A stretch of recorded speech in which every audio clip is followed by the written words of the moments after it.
말씀의 제목이 광야 나의 피난처라는 제목으로 말씀을 나눕니다. 시편 55편의 맨 위에 보면 표저가 있죠. 다윗의 맞서길, 인도자를 따라 현악에 맞춘 노래, 그렇게 되어 있을 겁니다. 맞서길, 지난 시간에도 말씀드렸던 것처럼 교훈하다, 교훈 그 뜻이죠.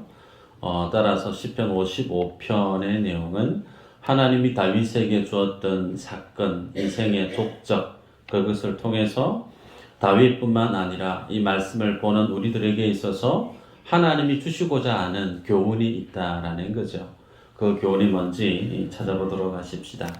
1절의 내용을 보니까 하나님이여 내 기도에 귀를 기울이시고 내가 간구할 때에 숨지 마소서, 그렇게 고백합니다. 하나님 앞에 기도한다는 거죠. 하나님 앞에 간구합니다. 그러니 주님 내게 숨지 말아주세요. 자, 2절은요. 내게 굽히사 응답하소서. 내가 근심으로 편하지 못하여 탄식하오니, 그랬습니다. 근심이 있다는 거죠. 그 근심 때문에 심중에 탄식이 쏟아져 나옵니다. 왜 근심하게 되고 탄식이 있고 그것으로 하나님 앞에 간절히 기도하고 간구하게 되어졌는가? 이유를 3절에 밝힙니다. 이는 원수의 소리와 악인의 압제 때문이라. 그들이 죄악을 내게 더하며 노하여 나를 핍박하나이다, 그랬어요. 원수가 있다는 겁니다. 원수가 있어서 그 원수의 압제, 그 핍박 때문에 내가 정말 힘들고 어렵다, 괴롭다. 그래서 탄식하고 하나님 앞에 기도하고 있는 다윗의 모습을 다윗이 고백을 하고 있습니다. 자, 그러면 이런 어떤 압제를 하고 고난 가운데 밀어넣는 그 이유가 뭔가, 그 사람이 누군가 찾아보니까 13절에 소개합니다. 13절 보니까 그는 곧 너로다. 나의 동료, 나의 친구요, 나의 가까운 친구로다, 그랬습니다. 네. 누구 때문에 탄식이 나오고 누구 때문에 참 괴롭고 아프고 힘들고 이렇게 주님 앞에 기도할 수밖에 없는 처지가 되어졌느냐? 가까이에 있는 친구 때문에 그렇다라는 거예요. 그 친구 때문에, 나의 동료 때문에 내가 지금 이렇게 되어졌는데 그 상황이 얼마나 괴롭고 힘들었던지, 소위 가장 친했던 사람들로부터 이러한 처지에 놓이게 되어지면 그것을 우리가 이름에서 배반하다, 배신당하다, 그렇게 우리가 표현할 수 있죠. 그래서 4절, 5절을 보면요. 내 마음이 내 속에서 심히 아파하며 사망의 위험이 내게 이르렀도다. 두려움과 떨림이 내게 이르고 공포가 나를 덮었도다. 그렇게 얘기합니다. 가장 가까운 지인으로부터 배반을 당하고 배신을 당했기 때문에 그 마음이 너무 아프다는 거예요. 아픈 수준을 뛰어넘어서 자기가 이제 죽음의 위기에 놓여 있음을 다윗이 고백합니다. 사람은 누구나 내가 죽게 되어졌다. 야, 자칫 잘못하면 내가 죽을 수도 있겠다. 그런 어떤 순간에 놓이게 되어지면 그 공포, 그 두려움, 그 모습 앞에 다 두려워 떨게 되죠. 다윗도 다르지 않았다라는 겁니다. 여러분, 사람이 극심한 스트레스, 어떤 극심한 감정이 격해질 때 그 순간을 어떻게 해소해야 되는가? 저마다 나름의 방법이 있어야 되죠. 40, 50 혹은 60 세대분들이 한 번씩 TV 예능 프로를 보실 때 나는 자연인이다 라거나 자연인 프로를 즐겨 봅니다. 거기에 나오는 주된 내용은 남자가 산에 들어가서 혼자 집 짓고 살아가요. 뭐 그다지 자랑스러워할 것도 없고 재밌을 것도 없는데 산에 혼자 들어가서 사는 게 그렇게 재밌다는 겁니다. 그 산에 들어가서 혼자 집 짓고 사는 그 모습을 보는 40, 50, 60 남자들 속에 부러움이 있기 때문에, 뭔가 공감하는 게 있기 때문에 그 포를 보려고 눈길을 두는 것 아니겠습니까? 그 산 속에 왜 들어갈까요? 세상에서 살기 힘드니까. 이유는 건강상의 이유가 있을 수 있고, 혹은 사업상의 큰 어떤 데미지를 입어서 세상에서 살아갈 수 있는 용기를 잃어버렸기 때문에 차라리 산에 들어가서 신적인 위로를 받고 건강을 회복하기 위해서 홀로 살아가는 남자분들의 스토리가 자연인이라고 하는 프로 속에 많이 등장하지 않습니까? 실제로 TV에 어느 한 유명한 남자 배우분이 있는데요. 그분의 이름은 윤용현 씨라고 합니다. 아마 아시는 분 아실 텐데요. 드라마 왕초, 거지 왕초에서는 도끼로 나왔고, 야인시대, 주먹이 오가는 야인시대는 신영균, 그 다음에 대조영 기억나십니까? 제가 너무 재밌게 봐가지고. 대조영 프로에서는 계필사문이라고 하는 그런 이름으로 나왔던 액션 배우가 있어요. 근데 그분이 요즘 TV에 안 나옵니다. 어떻게 살고 있나 취재를 했더니 가장 친했던 고향 선배에게 30억 이상의 사기를 당했다는 거예요.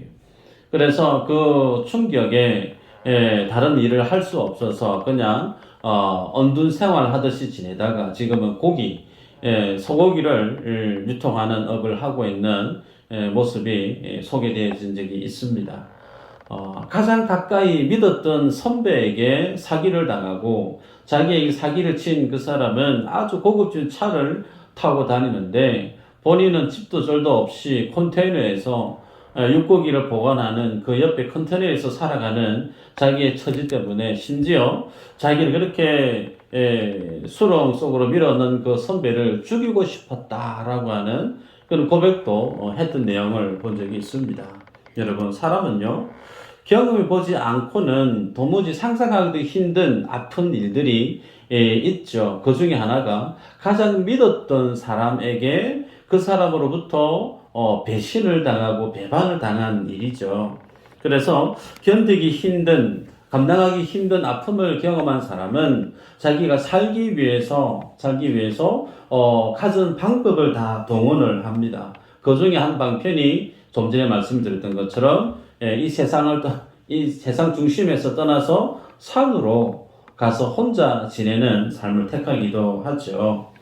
자, 오늘 본문에 다윗이 자기 친구로부터 정말 죽음에 내몰리는 배반을 당하고 배신을 당했을 때, 그러면 다윗은 어느 곳으로 가서 살기를 원했는가? 말씀을 보니까 6절, 7절에 표현하죠. 55편에 가장 핵심적인 표현이 등장하는데요. 나는 말하기를 만일 내게 비둘기같이 날개가 있다면 날아가서 편히 쉬리로다. 내가 멀리 날아가서 광야에 머무리로다. 이 표준 세번역으로 번역한 걸 제가 소개하면요. 나는 말하기를 나에게 비둘기의 날개 같은 날개가 있다면 그 날개를 활짝 펴고 날아가서 나의 보금자리를 만들 수 있으련만 내가 멀리 날아가서 광야에서 머무를 수도 있으련만. 보통 사람이 현실에서 큰 어떤 낭패를 보고 어려움을 경험하게 되어지면 만일이라고 하는 가정법을 동원하기도 합니다. 만약에 그때 내가 그걸 선택하지 않았더랬으면, 만일 그때 지금의 남편을 선택하지 않았더랬으면, 만일 그때 내 와이프를 선택하지 않았더랬으면 불행이겠죠. 과거에 지난 날들을 만일이라고 하는 그 가정법을 동원해서 한 번쯤 지금의 내가 서 있는 어렵고 힘든 그 상황을 좀 벗어나고 싶은 망상을 하곤 합니다. 그래서 만일이라고 하는 생각으로 시작된 그 모든 생각의 끝자락에는 지금의 모습과 판이하게 다른 더 잘 되어져 있고 더 즐거운 자신의 상황을 결론을 내리게 되죠. 여러분, 오늘 본문에 다윗은 자기에게 만일 비둘기와 같은 날개가 있다면 광야에 가서 내가 안식하고 싶다, 그곳에 내가 살고 싶다, 그런 고백을 하는 것을 보게 됩니다. 아이러니한 것은요, 다윗이 살았던 그 위치가 왕궁입니다. 자신의 지위가 왕 아닙니까? 그래서 오늘 본문에 보면 다윗이 이 광야에 가서 살고 싶어하는 그 이유가 자기를 괴롭혔던 그 친구가 어느 때에 다윗이 이런 일들을 경험했을까 추적해 보면 다윗이 그 친구와 함께 하나님의 집에 들어가서 예배했던 것을 추억하죠. 그래서 하나님의 집 성전에 들어가서 예배했다라는 것을 볼 때 다윗은 사울 왕에게 쫓겨다녔을 때의 일은 아니었을 것이다 라고 추정을 합니다. 사울이 지나고 나서 본인이 이스라엘이 왕이 되고 난 이후에 하나님 앞에 예배했던 것으로 추적해 볼 때 이 시기가 언제쯤으로 추정할 수 있느냐면 압살롬, 자기의 아들 압살롬에 의해서 쿠데타, 소위 반역이 있었던 그때의 상황임을 우리가 짐작할 수가 있습니다. 그때의 상황을 사무엘하 15장에 기록하고 있는데요. 그 압살롬 곁에서 가장 다윗에게 있어서 크나큰 치명적인 위해를 가질 수 있는 인물이 누구였느냐면 아히도벨이라고 하는 사람입니다. 아히도벨. 이 아히도벨은 다윗의 책사였던 인물이에요. 다윗과 함께 오랜 시간 힘든 그 모든 고비를 같이 함께 했고 다윗이 오늘 본문에서 고백하는 것처럼 나의 친구다라고 했을 정도로 그 정도로 다윗은 아히도벨을 신임했고 아히도벨과 함께 국책을 고민하고 결정했을 때 그의 말을 많이 참고했던 그렇게 신뢰했던 믿었던 사람이 아히도벨인데 그 아히도벨이 자기를 배반하고 자기의 아들이 반역했던 그 무리에 동참했던 것을 보게 됩니다. 이때의 상황을 사무엘하 15장 30, 31절 이렇게 기록합니다.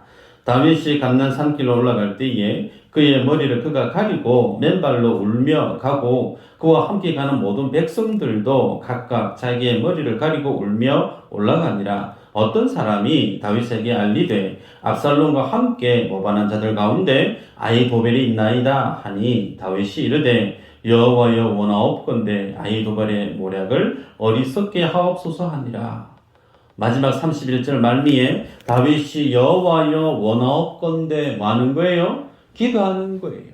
하나님께서 아히도벨의 그 계략을 정말 뛰어난 책사였던 아히도벨의 그 계략을 주님이 어리석게 해주십시오. 무너뜨려 주십시오라고 기도했다는 겁니다. 여러분, 다윗과 함께 했던 그 아히도벨이 왜 다윗이 아닌 압살롬에게 합류하고 압살롬의 오른팔 역할을 하는 책사 역할을 하게 되어졌을까? 성경에 보면 압살롬은 다윗을 반역하기 위해서 무려 4년 동안 반역을 위한 시간을 보냈습니다. 그래서 성문 곁에 앉아 있다가 백성들이 송사 때문에 나오면 압살롬이 부르는 거예요. 압살롬이 그 모든 처지를 들어주고 압살롬이 그 송사에 대한 내용을 다 풀어줍니다. 거기서 끝나는 게 아니고 백성들을 이렇게 세워서 어우 수고 많았다고 정말 내가 도와주겠다고 그러면서 얼굴에 뽀뽀를 하는 거예요. 예. 가장 신임하고 사랑하는 표현을 그렇게 4년 동안 백성들과 성문 앞에서 계속해서 만나고 나니까 백성들의 마음이 어떻게 해요? 다윗이 아닌 압살롬에게로 백성들의 마음이 옮겨간 거죠.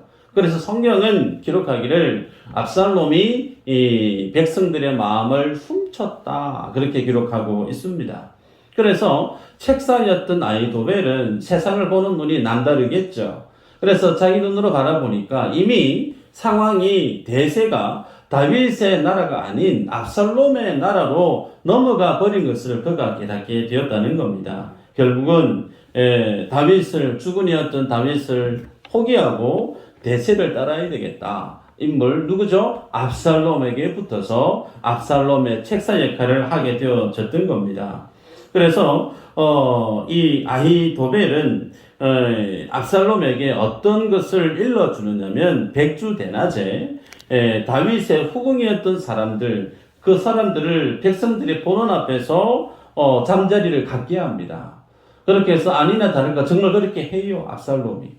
그 모습을 통해서 아히도벨이 보여주고자 했던 것은 모든 이스라엘 백성들이 자칫 다윗이 돌아와서 다시 왕위를 회복하게 되지 않을까라고 하는 얼마 남지 않은 다윗이 된 그 기대치를 아예 싹둑 잘라버리는 겁니다.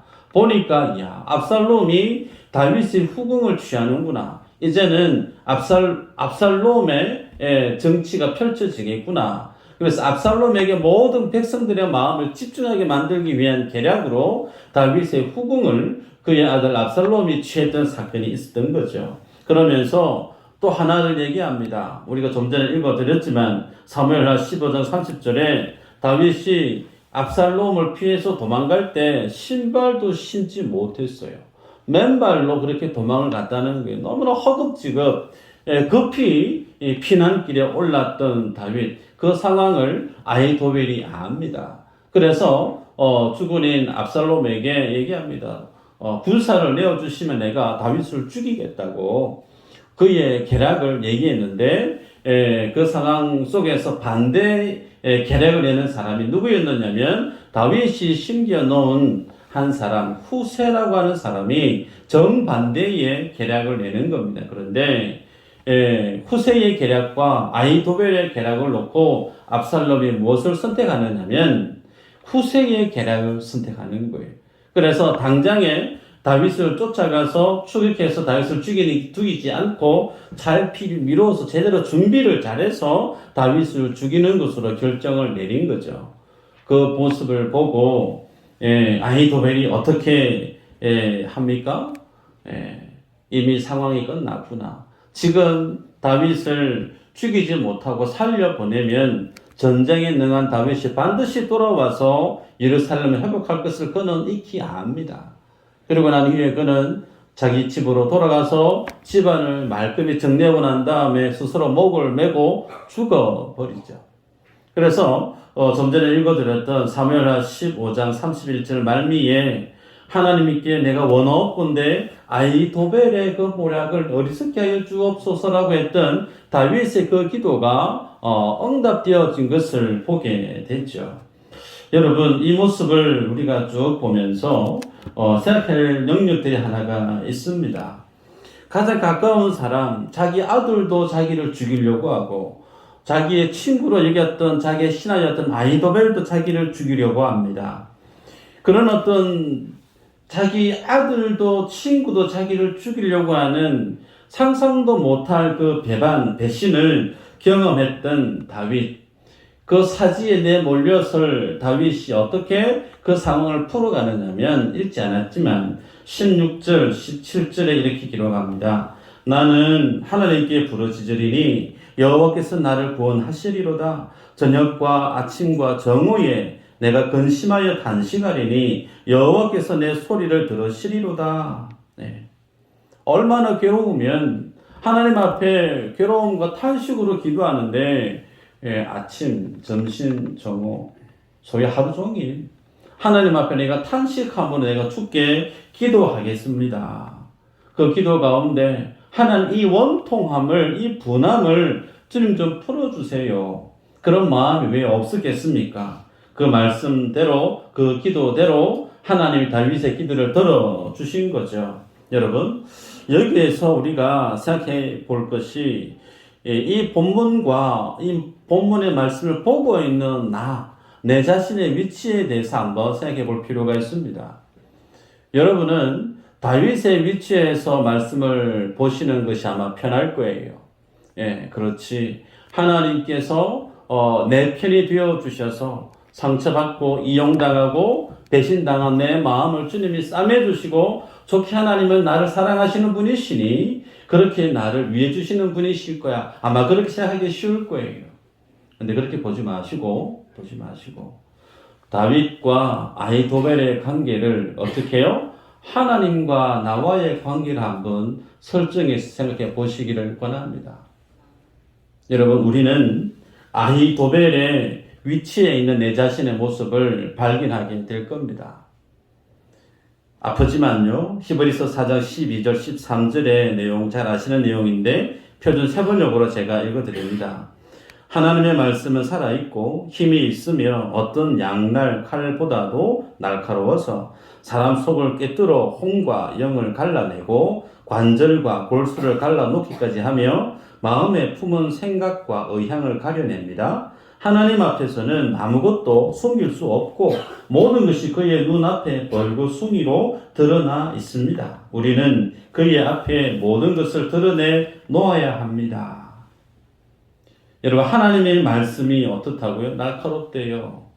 살아있습니다. 그래서 우리의 생각을 뼈와 골수와 관절을 찔러 쪼개고 우리의 영을 갈라내어서 심지어 내 마음속에 깊은 것까지도 주님이 꿰뚫어 내십니다. 그래서 심지어 말씀 앞에 서게 되어지는 사람이 어떻게 되어지느냐면 온 몸을 다 발가벗게 벗은 몸으로 옷 하나 걸친 거 없이 그렇게 주님 앞에 서서 있는 자기의 모습을 보게 된다는 거예요. 그 역할을 뭐가 한다고요? 하나님의 말씀이. 그래서 우리들은 교회에 와서 예배 드릴 때 하나님의 말씀 앞에 위로받는 것 중요해요.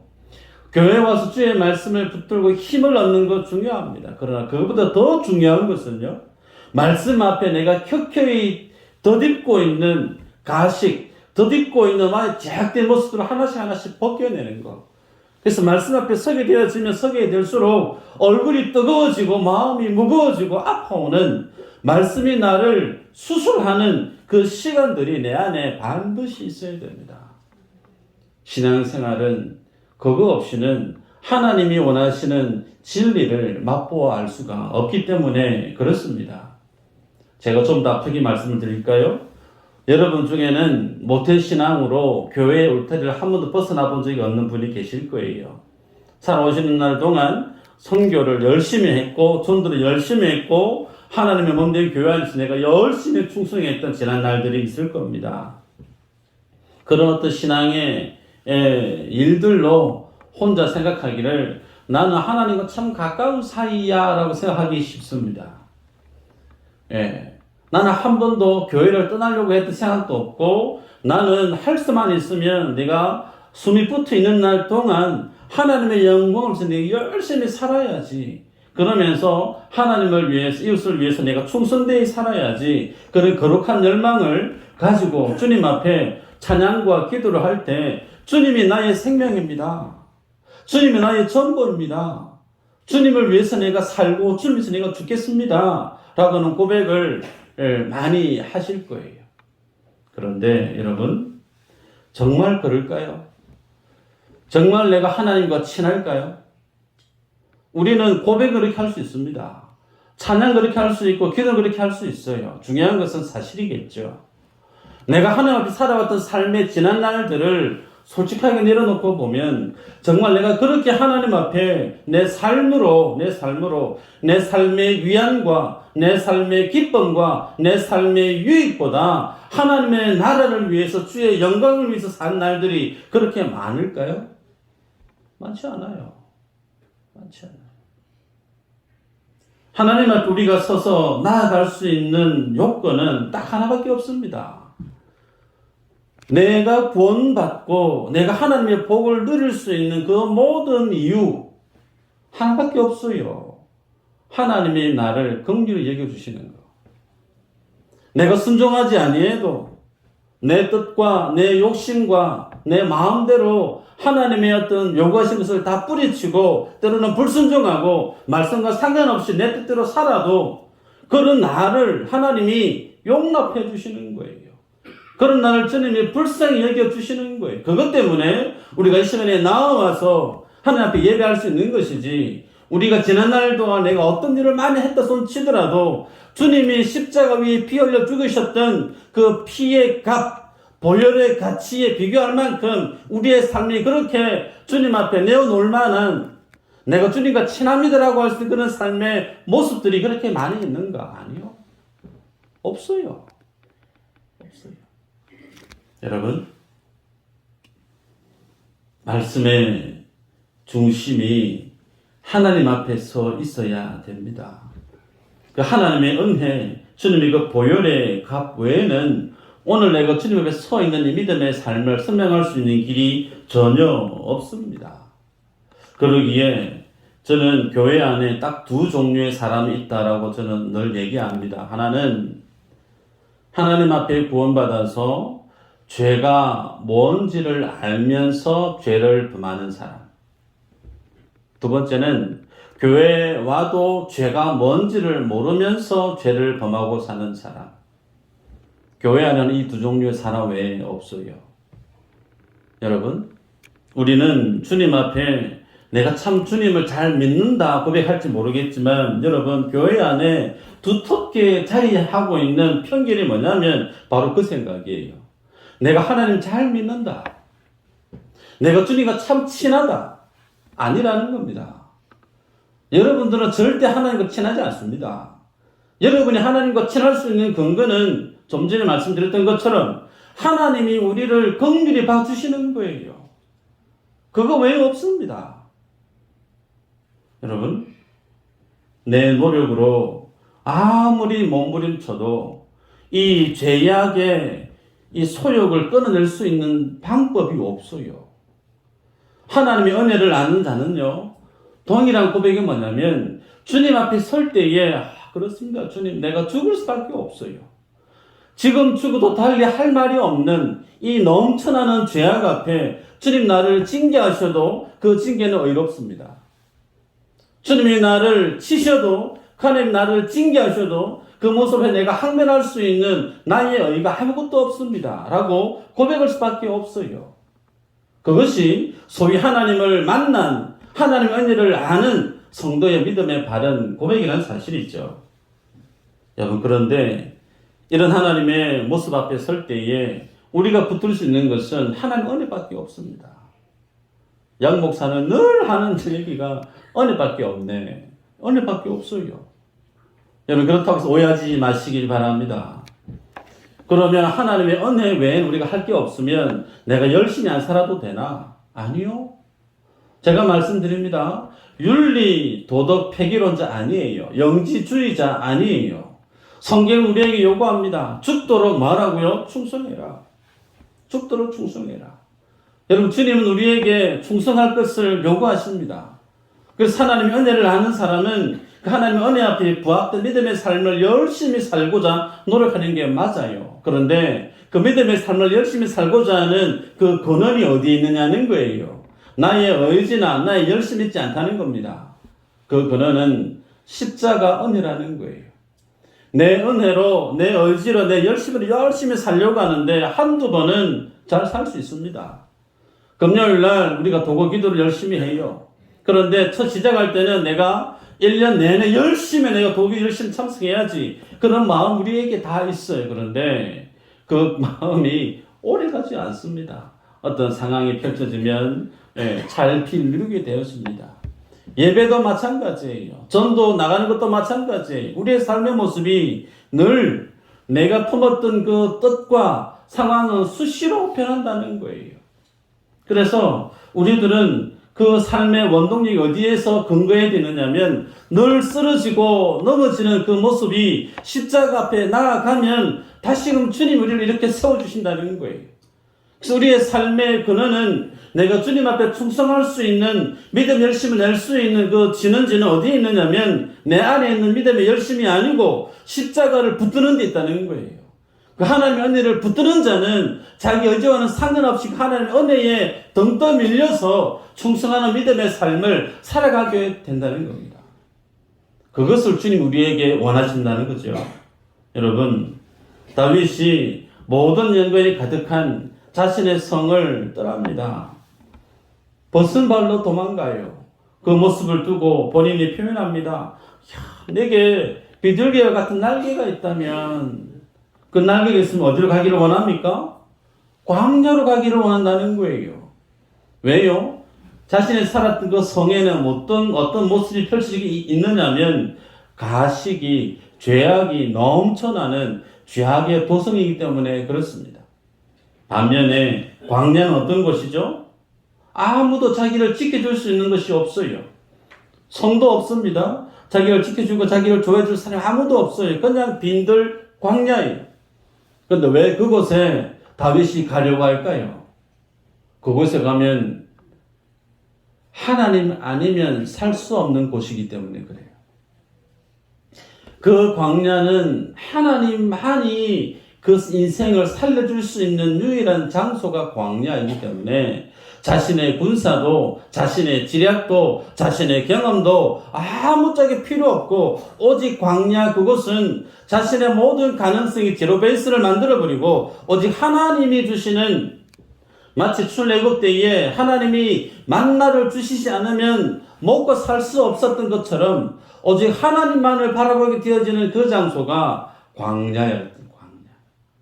그래서 다윗은 친구로부터, 자식으로부터 정말 감당하기 힘든 배신과 어려움을 어디에서 가서 회복하기를 원하느냐면 사람에게 기웃거리지 않았다는 거예요.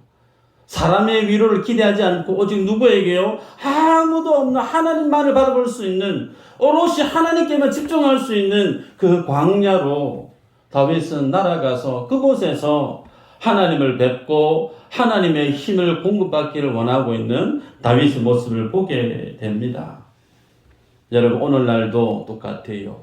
하나님은 어디에서 우리를 만나기를 원하시느냐면 광야에서 주님 우리를 만나기를 원하십니다. 말씀을 읽어드릴까요? 신명기 32장 9절에서 10절 내용인데요. 여호와의 분깃은 자기 백성이라, 야곱은 그가 택하신 기업이로다. 여호와께서 그를 황무지에서 짐승이 부르짖는 광야에서 만나시고 호위하시며 보호하시며 자기의 눈동자같이 지키셨도다. 하나님이 어디에서 주의 백성들을 만났다고요? 황무지에서, 광야에서. 질문입니다. 하나님이 이스라엘 백성들을 출애굽을 시키지 않고 애굽 땅, 그 젖과 꿀이 흐르는 가나안 땅보다 더 값진 비옥한 땅이 나일 강이 범람하고 있는 삼각주가 있는 애굽 땅 아니에요?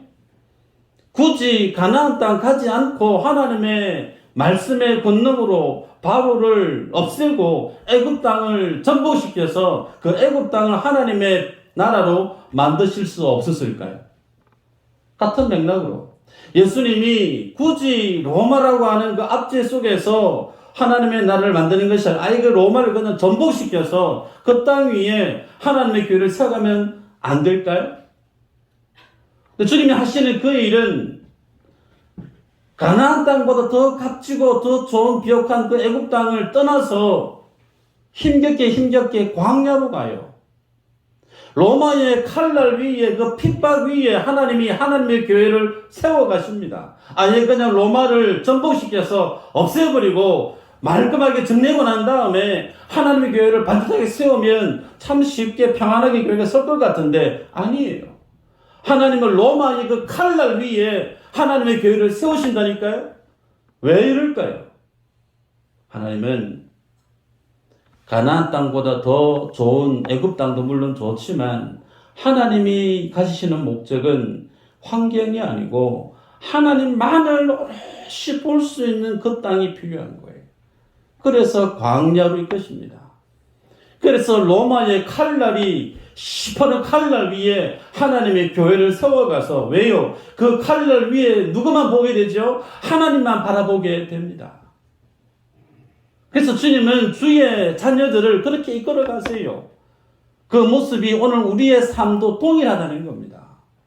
주께서 나의 삶도 그 광야 위로 우리를 이끌어 가십니다. 주께서 우리의 삶도 그 로마의 칼날과 같은, 정말 잘못 발 내딛게 되어지면 내가 어떻게 될지 모르는, 그래서 정말 오돌오돌 떨게 되어지는, 그래서 오직 주님만을 바라보게 되어지는 그 환경으로 주님 우리를 이끌어 가신다는 거예요. 여러분, 그러면 다윗이 광야에 가서 그 주님을 뵙기를 원했던 것처럼 오늘 우리들은 어디를 가야 될까요? 말씀을 읽고 말씀을 맺습니다. 히브리서 13장 11절 이후로 이렇게 기록합니다. 이는 죄를 위한 짐승의 피는 대제사장이 가지고 성소에 들어가고 그 육체는 영문 밖에서 불사름이라. 그러므로 예수도 자기 피로써 백성을 거룩하게 하려고 성문 밖에서 고난을 받으셨느니라. 그런즉 우리도 그의 치욕을 짊어지고 영문 밖으로 그에게 나아가자. 예수님이 어디서 돌아가셨다고요? 왕울의 땅에 오셨지만 예루살렘의 왕자에 앉는 게 아니고요, 영문 밖으로 끌려 나가셨어요. 골고다 위에서 주님이 돌아가십니다. 그 주님의 모습을 바라보았던 초대교회 성도들, 히브리서 13장 15절 이후로 보면 그 주님을 예배하는 성도들도 어디로 가야 된다라고 얘기하고 있느냐면 우리도 영문 밖으로 가야 된다라고 얘기하고 있어요. 세상에 영광 있는 곳이 아닌, 세상에 자랑 있는 곳이 아닌 오롯이 그 영문 밖에 세상에 관심도 갖지 않는 차디찬 그곳이 왜 가야 되죠? 그곳에 하나님이 계시기 때문에. 그 땅에 서는 것이 하나님의 뜻이기 때문에 우리들도 주님 앞에 설 때 때로는 이 가운데 정말 내가 버티고 살아간다. 내 힘으로 정말 기쁘고 즐겁게 살아가면 참 좋겠는데 그러지 못하고 내 삶이 너무나 퍽퍽하고 힘들고 어려워서 정말 모래알 씹는 것처럼 내가 그렇게 밥을 먹고 살아가는 힘겨움을 고백하고 있는 한 분이 계실지 모르겠지만 주님 우리에게 뭘 요구하신다고요? 광야를 회복하라는 겁니다.